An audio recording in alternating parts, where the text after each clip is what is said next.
সব নবীর বৈশিষ্ট্য 10টি, সব নবীর শিষ্টাচার 10টি। 1, দাড়ি বড় করা, কাটা হবে না, ছাঁটা হবে না। 2, মুছ কেটে ফেলতে হবে, চেঁচে ফেলতে হবে না।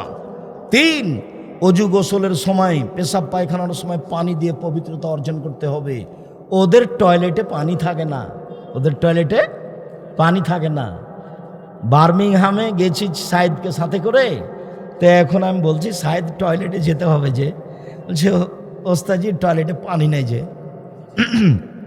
বলো কি? তাহলে পবিত্রতা মানে টিস্যু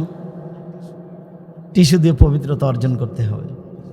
ওর বৈশিষ্ট্যের সাথে আমাদের বৈশিষ্ট্যের কোনো মিল নেই। ওরা আফসোস করে বলেছিল, ধিক্কার দিয়ে, ঘৃণা করে, আফসোস করে নাই, ঘৃণা করে বলেছিল, সালমান ফার্সি জি তোমার নবী বড় মানুষ। ছি, কে বলেছে বড় মানুষ?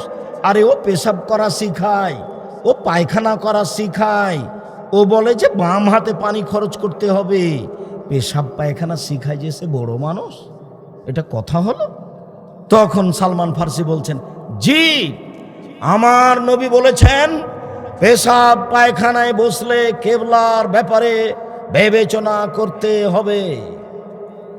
আমার নবী বলেছেন পেশাব পায়খানা থেকে পবিত্রতা অর্জন করলে পানি দিয়ে পবিত্রতা অর্জন করতে হবে।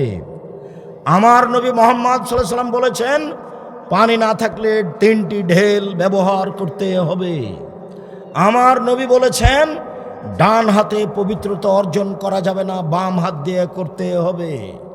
আমার নবী মুহাম্মদ সাল্লাল্লাহু আলাইহি ওয়াসাল্লাম বলেছেন হাড় হাড্ডি দিয়ে পবিত্রতা অর্জন করা যাবে না, গোবর দিয়ে পবিত্রতা অর্জন করা যাবে না, মাটি দিয়ে পবিত্রতা অর্জন করা যাবে, করতে হবে। এর নাম শিষ্টাচার।